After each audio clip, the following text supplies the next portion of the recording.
Therefore all living organism respire to get energy from food. तो इसीलिए क्या होता है कि सारे के सारे जितने भी लिविंग ऑर्गेनिज्म हैं, चाहे छोटे से छोटा हो या बड़े से बड़ा लिविंग ऑर्गेनिज्म हो, वो रिस्पायर करता है। क्यों रिस्पायर करता है? ताकि उसे एनर्जी मिल सके। और एनर्जी हमें कहाँ से मिलती है? फूड से मिलती है। ठीक है, तो हमारे फूड में क्या होता है? न्यूट्रिएंट्स होते हैं। ठीक है, जिसका जब तोड़ते हैं, न्यूट्रिएंट्स टूटते हैं हमारी बॉडी में, तो वहाँ से हमें एनर्जी मिलती है। और ये एनर्जी क्यों क्यों में कहाँ से मिलती है? जब हम रेस्पिरेशन करते हैं। रेस्पिरेशन का मतलब होता है सांस लेना। ठीक है, तो जब भी हम सांस लेते हैं तो हमारी बॉडी में क्या होता है? उससे जो भी सांस लेते हैं तो हमारी बॉडी के अंदर क्या क्या चीज़ें आती हैं? ऑक्सीजन आती है। तो वो ऑक्सीजन क्या काम करती है? वो उस जो हमारी बॉडी में जैसे ग्लूकोज होता है उसको तोड़ती है। उसको तोड़ के हमें क्या मिलता है? हमें एनर्जी मिलती है, जिसके बारे में हम आगे पढ़ेंगे। ठीक है, तो ड्यूरिंग ब्रीदिंग, जब हम ब्रीद करते हैं, ठीक है, जब भी हम सांस लेते हैं तो वी ब्रीद इन एयर। ठीक है, तो हम क्या करते हैं? हम हवा में सांस लेते हैं, मतलब जो हवा हम इनहेल करते हैं। ठीक है, you know that air contains oxygen. तो आपको पता है कि एयर के अंदर क्या होता है? एयर के अंदर ऑक्सीजन होती है। ठीक है, वी ब्रीद आउट एयर। तो जब हम ब्रीद आउट करते हैं एयर को, ब्रीद आउट का मतलब क्या है? बाहर निकालते हैं। ठीक है, एयर को जब हम हवा को बाहर निकालते हैं, तो जो हम हवा को बाहर निकालते हैं उसमें सबसे ज़्यादा क्या होता है? कार्बन डाइऑक्साइड होता है। ठीक है, हमारी जो बॉडी होती है, देखो, जब भी हमारी बॉडी के अंदर जो है वो वेस्ट रिमूव होता है, जब भी हमारी बॉडी के अंदर बहुत सारी हमारी बॉडी के अंदर रिएक्शंस होती हैं, तो उस रिएक्शन में जो हमारी बॉडी को गैस नहीं चाहिए होती है वो होती है कार्बन डाइऑक्साइड। तो वो कार्बन डाइऑक्साइड जो है वो हमारी बॉडी बाहर निकालती है। और हमारी बॉडी को किसकी ज़रूरत होती है? ऑक्सीजन की, जिसको वो क्या करती है? अंदर लेती है। ठीक है, तो हमारी बॉडी क्या करती है? ऑक्सीजन को अंदर लेती है और कार्बन डाइऑक्साइड को बाहर निकाल देती है। ठीक है, तो वी ब्रीद आउट एयर। तो हम जो सांस, जो हम हवा बाहर निकालते हैं, ठीक है, उसके अंदर क्या होता है? ज़्यादा उसके अंदर कार्बन डाइऑक्साइड होता है। ठीक है, रिच मतलब जिसकी जिसकी अमाउंट ज़्यादा हो। तो किसका अमाउंट ज़्यादा होता है? जब जो गैस हम बाहर निकालते हैं उसमें कार्बन डाइऑक्साइड गैस का अमाउंट ज़्यादा होता है। ठीक है, the air we breathe in का मतलब है सांस अंदर लेना। तो जो हवा हम अंदर लेते हैं उसमें क्या उसका क्या होता है? The air we breathe in is transported to all parts of the body. तो जो हवा हम अंदर लेते हैं वो हमारी पूरी बॉडी के अंदर ट्रांसपोर्ट होती है, पूरी बॉडी के अंदर फैलती है। ठीक है, पूरी बॉडी के अंदर सप्लाई होती है। ठीक है, and ultimately to each cell. और मतलब हमारी पूरी बॉडी से जाते जाते वो हमारे हर एक सेल तक पहुंचती है। ठीक है, वो ऑक्सीजन, वो जो मतलब जो हवा हम अंदर लेते हैं, जो हमने ब्रीद इन किया एयर को, वो हमारी बॉडी के हर एक सेल में पहुंचती है। ठीक है, inhaled oxygen from the air. तो जो हमने इनहेल किया, इनहेल का मतलब है अंदर लेना। तो जो हमने इन का मतलब अंदर होता है, तो इनहेल्ड मतलब कि जो हमने हवा को, जो हमने ऑक्सीजन को अंदर लिया। ठीक है, फिर कहाँ से लिया अंदर? हमने एयर से। एयर के अंदर होती है ना ऑक्सीजन, तो जो ऑक्सीजन को हमने अंदर लिया, ठीक है, उसमें क्या होगा? Helps in the breakdown of food. तो वही हवा, जो वही ऑक्सीजन जो है वो जो है हमारे खाने को तोड़ने में बहुत मदद करती है। ठीक है, the process of break down of food. तो एक ऐसा प्रोसेस जहाँ पे खाना जो है वो टूटता है इन द सेल। तो वो एक ऐसा प्रोसेस जहाँ पे खाना टूटता है सेल्स के अंदर। ठीक है, with the release of energy.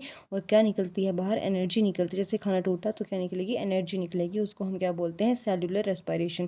तो बच्चों यहाँ पे सेलुलर क्यों बोला गया? सेलुलर क्योंकि ये सारे प्रोसेसेस कहाँ पे हो रहे हैं? सेल के अंदर हो रहे हैं। तो सेल के अंदर जो है वो खाना जो है, खाने का ब्रेकडाउन हो रहा है और वहाँ से हमें एनर्जी निकल रही है। ठीक है, तो इसी प्रोसेस को हम क्या बोलते हैं? Cellular respiration. तो एक ऐसा प्रोसेस जहाँ पे फूड का ब्रेकडाउन होता है, फूड जो है वो टूटता है इन द सेल। ठीक है, सेल के अंदर होता है ये सब, with the release of energy. और क्या निकलती है बाहर? वहाँ से एनर्जी बाहर निकलती है। उसी प्रोसेस को, उसी चीज़ को हम क्या बोलते हैं?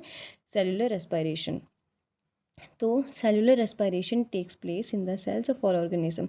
तो हर ऑर्गेनिज्म, हर एक लिविंग ऑर्गेनिजम्स के सेल के अंदर सेलुलर रेस्पिरेशन होती है। ठीक है,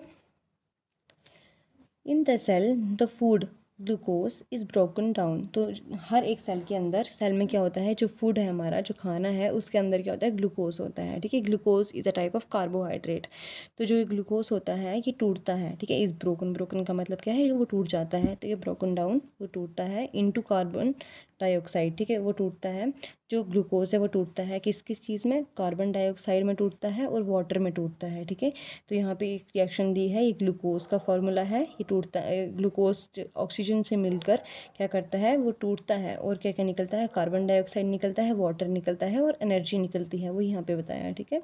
तो क्या होता है कि हमारे जो सेल के अंदर क्या है, जो फूड है या जो ग्लूकोज है वो टूटता है, ठीक है, किस में टूटता है, कार्बन डाइऑक्साइड में टूटता है और वाटर में टूटता है, ठीक है, यूजिंग ऑक्सीजन। तो ऑक्सीजन का यूज़ करके, ऑक्सीजन की मदद से हमारा खाना टूटता है और क्या बनता है, कार्बन डाइऑक्साइड बनता है, वाटर बनता है, ठीक है।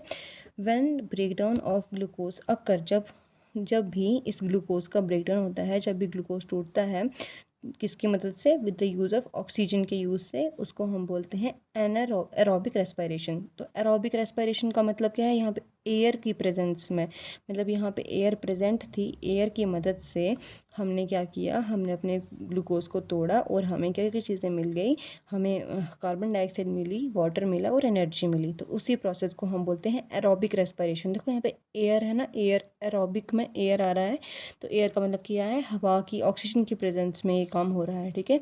तो जब भी ऑक्सीजन की मदद से खाने का ब्रेकडाउन होता है तो उसको हम बोलेंगे एरोबिक रेस्पिरेशन, ठीक है। तो अब यहाँ पे क्या है, food can also be broken down. तो जो हमारे पास जो फूड है वो भी टूटता है, फूड का भी ब्रेकडाउन होता है विदाउट यूजिंग ऑक्सीजन। तो जब भी फूड जो है टूटेगा ऑक्सीजन की एब्सेंस में, मतलब बिना ऑक्सीजन के जब खाना टूटेगा, उसको हम क्या बोलेंगे, एनारोबिक रेस्पिरेशन। बच्चों एन का मतलब यहाँ पे होता है, एन आ गया मतलब विदाउट, तो विदाउट एयर की प्रेजेंस में, मतलब हवा के बिना जब खाना टूटेगा तो उसको हम बोलेंगे एनारोबिक रेस्पिरेशन। और जब हवा की, मतलब ऑक्सीजन की प्रेजेंस में, मेनली यहाँ पे हम हवा के अंदर ऑक्सीजन गैस लेते हैं, ठीक है। तो जब भी ऑक्सीजन जब होगी और खाना टूटेगा तो उसको हम बोलेंगे एरोबिक रेस्पिरेशन। और जब हवा ने, मतलब सॉरी, जब ऑक्सीजन नहीं होगी और तब खाना टूटेगा उसको हम एनएरोबिक रेस्पिरेशन बोलेंगे, ठीक है। अब देखो जब भी खाना कैसे टूटता है और वहाँ से एनर्जी निकलती है, अब यहाँ पे ये रिएक्शन है, ये याद रखना। यहाँ पे है C6H12O6, मतलब कि कार्बन के 6 मॉलिक्यूल्स, हाइड्रोजन के 12 मॉलिक्यूल्स और ऑक्सीजन के कितने, ऑक्सीजन के भी 6 मॉलिक्यूल्स जब टूटते हैं C6H12O6, ये इसको मिलके ये क्या बनता है, इसको हम ग्लूकोज बोलते हैं, ठीक है। इस पूरे को हम ग्लूकोज बोलते हैं। जब भी ग्लूकोज ऑक्सीजन के साथ 6O2 के साथ जब मिलता है तो बनता है 6 कार्बन डाइऑक्साइड, 6H2O, H2 होता है वाटर, ठीक है, वाटर प्लस एनर्जी हमें मिलती है, ठीक है। ये रिएक्शन को याद रखना। Glucose with use of oxygen release carbon dioxide, water and energy. Glucose with the use of oxygen, तो बच्चों ऑक्सीजन की मदद से ग्लूकोज जो है with the use of oxygen release carbon dioxide, तो ऑक्सीजन की मदद से ग्लूकोज जब ग्लूकोज में ऑक्सीजन ऐड होता है तो क्या क्या चीज़ें रिलीज़ होती हैं, तो कार्बन डाइऑक्साइड निकलता है, वाटर निकलता है और एनर्जी निकलती है। तो यहाँ पे भी सेम रिएक्शन दी है, ग्लूकोज किसके यूज़ में, जब ऑक्सीजन का यूज़ करते हैं तो ग्लूकोज जो है वो टूटता है और कार्बन डाइऑक्साइड, वाटर और एनर्जी निकलती है, ठीक है। You should know that there are some organism such as yeast that can survive in the absence of air. देखो आपको, यू शुड नो, आपको पता होना चाहिए, that there are some organism, की हमारी जो हमारा जो दुनिया है इसमें कुछ ऐसे ऑर्गेनिजम्स भी हैं, जैसे कि हम एग्जांपल ले रहे हैं ईस्ट की, ठीक है, जो क्या करता है, जो दैट कैन सर्वाइव, जो ज़िंदा रह सकता है ऑक्सीजन के बिना भी, ठीक है। अब देखो ईस्ट क्या होता है, देखो जब भी हम कोई पूरियाँ वगैरह बनाते हैं तो उसके अंदर देखो हम एक पाउडरी सा चीज़ डालते हैं, उसको हम ईस्ट बोलते हैं, ठीक है। तो वो जो ईस्ट होता है ये एक ऑर्गेनिज़म होता है, ठीक है। ये फंजाई में एक ऑर्गेनिज़म होता है जो आपको हायर क्लासेस में पता चलेगा। तो जो वो ईस्ट होता है ना बच्चों, तो ये ईस्ट जो है ये ऑक्सीजन के बिना भी रहता है, ठीक है, ये एयर के एब्सेंस में, मतलब कि जब हवा नहीं होगी तो तब भी ये ज़िंदा रह सकता है, ठीक है। दे आर कॉल्ड एनारोब्स, तो इनको हम एनारोब्स बोलते हैं। एनारोब्स मतलब वो ऐसे ऑर्गेनिज्म जो हवा के बिना भी, ऑक्सीजन के बिना भी ज़िंदा रह सकते हैं, ठीक है। They get energy through anaerobic respiration, तो इनको एनर्जी कैसे मिलती है, एनारोबिक रेस्पिरेशन से। एनारोबिक रेस्पिरेशन मैंने आपको पहले ही बोला कि जब हवा प्रेजेंट, जब ऑक्सीजन प्रेजेंट नहीं होगी और उस टाइम पे जब मतलब खाने का, फूड का ब्रेकडाउन होगा, उसको हम बोलते हैं एनारोबिक रेस्पिरेशन, ठीक है। तो ये इनको एनर्जी भी इसी मेथड से मिलती है, एनारोबिक रेस्पिरेशन से। इन द एब्सेंस ऑफ ऑक्सीजन, तो बच्चों मतलब कि ऑक्सीजन की एब्सेंस में, जब ऑक्सीजन प्रेजेंट नहीं होगी तो ग्लूकोज जो है इसमें ब्रेक डाउन करेगा, ठीक है, ग्लूकोज टूटेगा इनटू, किस में टूटेगा, अल्कोहल और कार्बन डाइऑक्साइड में टूटेगा। लेकिन जब ऑक्सीजन प्रेजेंट थी तब किस किस में टूटा था, जो हमारे पास ग्लूकोज था वो 3 चीज़ों में टूटा था, ठीक है। कार्बन डाइऑक्साइड में टूटा था, वाटर में टूटा था और एनर्जी निकली थी। लेकिन जब एनारोबिक रेस्पिरेशन होगी, मतलब कि ऑक्सीजन के बिना जब रेस्पिरेशन होगी तो तब ग्लूकोज 2 चीज़ों में टूटेगा, एक अल्कोहल में टूटेगा और एक कार्बन डाइऑक्साइड निकलेगी, ठीक है। तो वो 2 चीज़ें निकलेंगी, अल्कोहल और carbon dioxide, as given below, यहाँ पे नीचे दिया हुआ है। तो ग्लूकोज जो है without the use of energy oxygen, तो ऑक्सीजन के यूज़ के बिना 2 चीज़ें निकली यहाँ पे ग्लूकोज टूट के, एक तो अल्कोहल निकला, एक कार्बन डाइऑक्साइड मिली प्लस एनर्जी मिली, ठीक है। बच्चों एनर्जी दोनों केसेस में मिलेगी, पिछले वाले केस में भी और इसमें भी, और कार्बन डाइऑक्साइड भी दोनों चीज़ों में निकलेगी। बस डिफरेंस ये है कि पिछले वाले टाइम में हमें वाटर मिला था, इसमें हमें वाटर की जगह पे क्या मिलेगा, अल्कोहल मिलेगा, ठीक है। आई होप आपको ये समझ आ गई होगी। ये आपको कोई पॉइंट याद रखने की ज़रूरत उतनी तो नहीं है, but let's discuss it also. Yeast are single celled organisms, तो जो ईस्ट होता है ना वो सिंगल सेल ऑर्गेनिज्म होता है। देखो जैसे हमारी बॉडी है, हमारी बॉडी में बहुत सारे सेल्स की मिलके बनी हुई है हमारी बॉडी, ठीक है। या अगर आप एक किसी भी कीड़े को लेते हो तो उनकी बॉडीज़ भी मतलब बहुत ही सारे सेल्स की बनी हुई होती हैं, ठीक है, जिनको हम मल्टी सेलुलर बोलते हैं। और लेकिन जो ईस्ट है ये सिर्फ एक ही सेल का बना होता है, ठीक है, इसीलिए ये जो है ये सिंगल सेल्ड ऑर्गेनिज्म इसको हम बोलते हैं, ठीक है, क्योंकि ये सिर्फ एक ही सेल का बना है, ठीक है। और ये क्या करते हैं, ये एनारोबिकली रेस्पायर करते हैं, मैंने आपको समझा दिया एनारोबिक रेस्पिरेशन क्या होता है। And during this process yield alcohol, और इस प्रोसेस में ये क्या निकालते हैं बाहर, अल्कोहल निकालते हैं, ठीक है। They are therefore use to make wine and beer, इसीलिए इनका यूज़ होता है शराब और बियर को बनाने के लिए, ये आप याद रख सकते हो, ठीक है।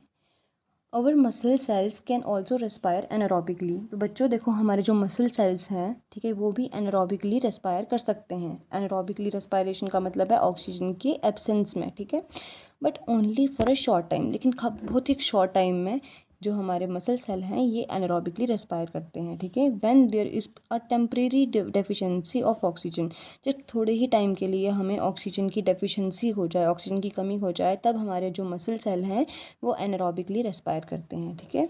ड्यूरिंग कब ये सब चीज़ें कब होती हैं, देखो ड्यूरिंग हैवी एक्सरसाइज में, फास्ट रनिंग में, cycling, walking for many hours और हैवी वेट लिफ्टिंग में, इन सब प्रोसेसेस में क्या होता है कि हमारी बॉडी में ऑक्सीजन की डिमांड बहुत ज़्यादा हाई हो जाती है। देखो बच्चों मैं आपको समझा देती हूँ अच्छे से, कि जब भी हम कोई हैवी एक्सरसाइज करते हैं, लाइक अगर हम कोई जिम करते हैं, ठीक है, बहुत तेज़ दौड़ते हैं, साइकिलिंग करते हैं, वॉक करते हैं बहुत टाइम तक, ठीक है, जैसे मॉर्निंग वॉक पे चले गए, या कोई हैवी वेट हमने उठा लिया, उस टाइम पे हमारी बॉडी में क्या चाहिए होता है, एनर्जी की डिमांड हाई हो जाती है, ठीक है। हमारी बॉडी जो है वो बहुत ज़्यादा एनर्जी मांगने लगती है, लेकिन but the supply of oxygen is very less in the muscle cell, लेकिन उस टाइम पे हमारे मसल सेल के अंदर जो है ऑक्सीजन बहुत कम, मतलब नॉर्मली जितनी नॉर्मली हमारी ऑक्सीजन जाती है उतनी ही जाती है, ठीक है। तो उस टाइम पे क्या हो गया कि हमें एनर्जी की डिमांड कम, हमारी बॉडी में जितनी एनर्जी हमें चाहिए होगी उसके कंपैरिजन में हमें उतनी एनर्जी नहीं मिल रही होगी, ठीक है, क्योंकि जब भी हम ज़्यादा काम करते हैं तो हमारी बॉडी जो है ज़्यादा एनर्जी यूज़ करती है, तो उसके लिए हमें उतनी ही एनर्जी और भी चाहिए होगी ताकि हम नॉर्मलाइज हो सकें, बट ऐसा नहीं होता है। जब भी हम हैवी एक्सरसाइज करते हैं तो हमारी बॉडी में क्या होता है, ऑक्सीजन का जो अमाउंट है वो कम हो जाता है, जिसकी वजह से हमारी एनर्जी जो है वो भी कम हो जाती है और हमारी बॉडी जो है वो ज़्यादा एनर्जी मांगने लगती है, ठीक है। तो देखो क्या होता है कि जब भी हम एक्सरसाइज करते हैं कोई हैवी, तो ग्लूकोज जो है हमारे मसल्स के अंदर जो ग्लूकोज होता है, ठीक, ग्लूकोज एक कार्बोहाइड्रेट की टाइप है, ठीक है। तो जो ये ग्लूकोज होता है, तो अभी एब्सेंस ऑफ ऑक्सीजन, जब देखो हमें अभी ऑक्सीजन नहीं है तो इसमें क्या होता है, हमारी बॉडी के अंदर जो ग्लूकोज है ये टूटता है लैक्टिक एसिड और एनर्जी में। अब ये एनर्जी में टूट गया तो यहाँ से हमें जो बची हुई जो हमें एनर्जी की रिक्वायरमेंट थी वो पूरी हो गई, ठीक है, यहाँ से हमें एनर्जी मिलती है। बचा लैक्टिक एसिड, जैसे कि हम देखो काम करते हैं, हमें मतलब जब हम हैवी वर्क करते हैं तो हमारी टांगों में जैसे कभी क्रैम्प्स आ गए, या हमारी टांगें हम बोलते हैं पक्की टांगें, तो वो किस वजह से होता है, वो लैक्टिक एसिड जमा होता है, उसकी वजह से हमारी टांगों में दर्द होना शुरू होता है, ठीक है। अभी नीचे यहाँ पे बताया भी है कि हैव यू एवर वंडर्ड, क्या आप कभी आपने सोचा है कि why you get muscle cramps, कि आपको मसल क्रैम्प्स क्यों आते हैं आफ्टर हैवी एक्सरसाइज, जब आप कोई हैवी एक्सरसाइज करते हो तो आपको ये मसल क्रैम्प क्यों आते हैं। ये इसीलिए आते हैं क्योंकि द क्रैम्प्स अक्कर, ये क्रैम्प्स तभी होते हैं जब मसल सेल्स में एनारोबिक रेस्पिरेशन होती है। एनारोबिक रेस्पिरेशन का मतलब है, देखो बच्चों, ऑक्सीजन हमारी बॉडी में नहीं पहुंच रही है, ऑक्सीजन सेल में नहीं पहुंच रही है, जिसकी वजह से हमें क्या होता है, मसल्स में क्रैम्प आता है। ठीक है, द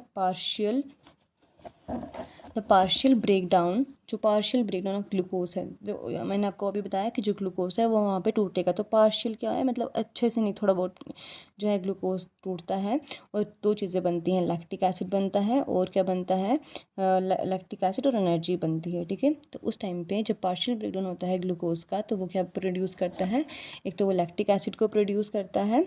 ठीक है, जिसकी वजह से क्या होता है, मसल में क्रैम्प्स आते हैं, इसी लैक्टिक एसिड की वजह से मसल में क्रैम्प्स आते हैं। क्यों, क्योंकि उस टाइम पे हमारी ऑक्सीजन जो है वो कम होती है मसल्स में। ठीक है, तो इससे छुटकारा हम कैसे पा सकते हैं, तो we get relief from cramps after a hot water bath और अ मसाज। तो हमें हमारी बॉडी में हम क्या करते हैं, मसाज मतलब मालिश वगैरह करेंगे, या फिर कोई हम हॉट वाटर बाथ लेंगे, तो जिसकी वजह से हमारा मसल क्रैम्प जो है वो कम होगा। क्या आप सोच सकते हो कि ऐसा करके क्यों हमारे मसल क्रैम्प कम हो जाएगा, या कैसे उससे हमें रिलीफ मिलेगा। बच्चों, ये इसलिए होता है कि देखो, जो हमारी बॉडी होती है उसमें क्या होता है, ब्लड होता है, और हमारे ब्लड में क्या होता है, ऑक्सीजन चाहिए, ऑक्सीजन होता है हमारे ब्लड में। और अभी हमारे मसल में किस चीज़ की कमी है, ऑक्सीजन की ही कमी है। ऑक्सीजन की कमी से हमारी बॉडी में लैक्टिक एसिड बना है, इसी लैक्टिक एसिड से हमें दर्द हो रहा है, हमारी टांग में क्रैम्प्स आ गए हैं, या कहीं भी बॉडी में हमारे मसल में क्रैम्प आ गए हैं। तो इसका एक ही सोल्यूशन है, जब हमारी बॉडी को ऑक्सीजन मिल जाएगी उस पार्ट में, जिस मसल सेल में हमारे पास जो है वो कमी है ऑक्सीजन की, जब उसमें ऑक्सीजन मिल जाएगी तो वो क्रैम्प हट जाएगा। तो जब भी हम हॉट वाटर बाथ लेते हैं या मसाज करते हैं, इससे क्या हमारी जो ब्लड है उसका फ्लो तेज़ हो जाता है। ब्लड फ्लो तेज़ होने की वजह से हर उस बॉडी पार्ट में वो ब्लड हमें पहुँचेगा, मतलब मतलब ब्लड के अंदर क्या होगा, ऑक्सीजन, तो ऑक्सीजन भी पहुँच जाएगी उस पार्ट तक, जिसकी वजह से ये क्रैम्प जो है उसमें हमें रिलीफ मिलेगा। आई होप आपको समझ आ गया होगा इतना। ठीक है, तो यहाँ पे आके लिखा है, can you guess why it is so, क्या आप गैस कर सकते हो कि हम ऐसा क्यों करेंगे, क्यों हम हॉट वाटर बाथ लेंगे या मसाज करेंगे। तो इसका आंसर मैंने आपको दे दिया। ठीक है, हॉट वाटर बाथ और massage improve circulation of blood. देखो यहाँ पे भी ये लिखा है कि जो हॉट वाटर बाथ है या जो मसाज है वो क्या करती है, वो ब्लड की सर्कुलेशन को इम्प्रूव करती है, जिसकी वजह से क्या होगा, as a result the supply of oxygen to the muscle cell increases. तो जो ऑक्सीजन का सप्लाई है मसल सेल में वो बढ़ जाएगा, और इसी increase in the supply of oxygen, इसी ऑक्सीजन की जो सप्लाई है उसके बढ़ने से क्या होगा, in the complete breakdown of lactic acid. तो लैक्टिक एसिड जो है वो पूरी तरीके से टूट जाएगा, into carbon dioxide and water बनेगा। ठीक है, क्योंकि यहाँ पे क्या होता है, पार्शियल ब्रेकडाउन हुआ था ग्लूकोज का, मतलब थोड़ा बहुत आधा अधूरा ग्लूकोज टूटा था, जिसकी वजह से लैक्टिक एसिड बना था और क्या बना था, एनर्जी बनी थी। लेकिन जब हमारा ब्लड का फ्लो इंक्रीज़ होगा, जब हमारी बॉडी में ऑक्सीजन पूरी मिलेगी, तो वो था, क्या कहते हैं उसको, ग्लूकोज था। तो ये ग्लूकोज जो है वो पूरा टूट जाएगा और हमें कार्बन डाइऑक्साइड मिलेगा, ना कि लैक्टिक एसिड मिलेगा। ठीक है, तो कार्बन डाइऑक्साइड और वाटर और एनर्जी हमें मिल जाएगी। ठीक है बच्चों, ओके बच्चों, तो अभी हम पढ़ेंगे 6.2 ब्रीदिंग। अभी हम ब्रीदिंग पढ़ते हैं कि ब्रीदिंग होता क्या है। ठीक है, तो इसके लिए हमारे पास एक एक्टिविटी है 6.1, इसको हम अभी देखते हैं। देखो बच्चों, ये याद रखना कि ये अगर आप एक्टिविटी कर रहे हो तो अपने पेरेंट्स के सामने या फिर किसी टीचर के सामने करना। ठीक है, यहाँ पे यही क्वेश्चन लिखा गया है। सबसे पहली एक्टिविटी में ये है कि आप अपने नॉस्ट्रिल्स, ठीक है, close your nostrils and mouth tightly and look at the watch. तो यहाँ पे बोला है कि आप अपने नॉस्ट्रिल्स को और अपने माउथ को बंद करो टाइटली, और वॉच की तरफ देखो। नॉस्ट्रिल्स बच्चों क्या होता है, जो आपके नाक के आगे जो छेद होते हैं ना, इनको हम नॉस्ट्रिल्स बोलते हैं। ठीक है, और अपने मुंह को बंद करो, अपने नॉस्ट्रिल्स और अपने मुंह को टाइटली बंद करो और वॉच की तरफ देखो। What do you feel after some time, तो कुछ टाइम के बाद आपको क्या फील होगा। बच्चों, ये टाइम ज़्यादा टाइम मत करना वरना आप टपक जाओगे। तो यहाँ पे बोला है कि कुछ टाइम तक देखो, और ये सुपरविजन में देखना। ठीक है, किसी के सामने ऐसा करना एक्टिविटी। तो आप कुछ टाइम तक वॉच पे देखो, और आप ये देखो कि आप कितना टाइम ये जो है चीज़ कर सकते हो। ठीक है, what did you feel after some time, तो कुछ टाइम के बाद आप क्या फील करोगे। How long were you able to keep both of them close, और कितने टाइम तक आप इन दोनों, मतलब मुंह, अपने माउथ को और अपने नॉस्ट्रिल्स को कितने टाइम तक बंद करके रख सकते हो। Note down the time period for which you could hold your breathe. तो आप उस टाइम पीरियड को, आप उस टाइम को नोट करो कि आपने कितने टाइम तक ये अपना नाक और अपना मुंह बंद रखा। फॉर एग्जांपल आपने अपना नाक और अपना मुंह बंद रखा कुछ सेकंड्स के लिए, लाइक 30 सेकंड्स के लिए आपने ये किया, तो आप उस टाइम को नोट डाउन कर लो, ठीक है। तो this was your activity. So now you know that you can not survive for long without breathing. तो अभी तक आपने ये देख लिया होगा कि आप ज़्यादा टाइम तक मतलब अपनी सांस नहीं रोक पाते हो, ठीक है। आपने देख लिया होगा कि आप ज़्यादा टाइम तक सर्वाइव नहीं कर पाओगे अगर आप ज़्यादा टाइम तक नहीं आप अपना नाक और मुंह बंद रख सकते, ठीक है। जिसके अगर आप ऐसा करोगे तो आप मर जाओगे, ठीक है। ब्रीदिंग का मतलब देखो, breathing means taking in air rich in oxygen. Breathing का मतलब क्या है कि ऑक्सीजन को अंदर लेना, टेकिंग इन एयर हवा को अंदर लेना, टेकिंग इन का मतलब होता है अंदर लेना, ठीक है। तो टेकिंग इन एयर तो क्या अंदर ले रहे हो आप, हवा को, ठीक है। जिसमें क्या है, भरी हुई है, रिच इन ऑक्सीजन, जिसमें बहुत ज़्यादा क्या होगी, ऑक्सीजन होगी। तो मतलब क्या है कि आप breathing means taking in air rich in oxygen. Breathing का मतलब है कि हवा को अंदर लो जिसमें ऑक्सीजन होगी। एंड गिविंग आउट का मतलब है बाहर निकालो उस हवा को जिसमें क्या होगा, रिच इन कार्बन डाइऑक्साइड। जो कार्बन डाइऑक्साइड इसमें ज़्यादा होगी तो वो हमने क्या करना है, उसको हमने बाहर निकालना है with the help of respiratory organs. और ये सब चीज़ें हम किसकी मदद से करेंगे, रेस्पिरेटरी ऑर्गन्स की मदद से करेंगे। बच्चों रेस्पिरेटरी ऑर्गन्स क्या होते हैं, रेस्पिरेटरी ऑर्गन्स ऐसे ऑर्गन्स होते हैं जो हमें रेस्पिरेशन करने में हेल्प करते हैं, ठीक है। जो हमें सांस लेने और सांस छोड़ने में मदद करते हैं उनको हम बोलते हैं रेस्पिरेटरी ऑर्गन्स, ठीक है। जो हमारी गैस को, जो हमारी एयर मतलब एयर को, ऑक्सीजन और कार्बन डाइऑक्साइड को हमारे नाक से अंदर लेने में हेल्प करते हैं और बाहर लेने में बाहर छोड़ने में मदद करते हैं, उनको हम बोलते हैं रेस्पिरेटरी ऑर्गन्स, ठीक है। तो ब्रीदिंग इन मतलब कि हम जो सांस को, जो हम ऑक्सीजन को अंदर ले रहे हैं और जो कार्बन डाइऑक्साइड को बाहर छोड़ रहे हैं वो किसी मदद से हम कर रहे हैं, इन्हीं रेस्पिरेटरी ऑर्गन्स की मदद से कर रहे हैं, ठीक है। The taking in of air, जो हम हवा को अंदर ले रहे हैं जिसमें क्या है, ऑक्सीजन है ज़्यादा, ठीक है, और वो हम अपनी बॉडी में डाल रहे हैं, उसको हम क्या बोलते हैं, उस प्रोसेस को हम इनहेलेशन बोलते हैं। तो इनहेलेशन का मतलब है हम सांस को अंदर लेना, ठीक है, इनहेल करना। तो इनहेलेशन का मतलब क्या है कि वो हवा जो जिसमें ऑक्सीजन हो उसको हम अंदर ले रहे हैं, अपनी बॉडी में डाल रहे हैं, उसको हम बोलेंगे inhalation. And giving out of air, और उस हवा को हम बाहर छोड़ रहे हैं जिसमें क्या है, कार्बन डाइऑक्साइड ज़्यादा है, ठीक है। Rich in carbon dioxide is known as exhalation. Ex का मतलब होगा बाहर छोड़ना, ठीक है। तो एक्सहेलेशन का मतलब है वो हवा जिसमें कार्बन डाइऑक्साइड ज़्यादा होगी, और उस हवा को जो हम बाहर निकाल रहे हैं हमारी बॉडी से, हमारी नॉस्ट्रिल से हम उसको बाहर छोड़ रहे हैं, उसको हम क्या बोलेंगे, एक्सहेलेशन बोलेंगे, ठीक है।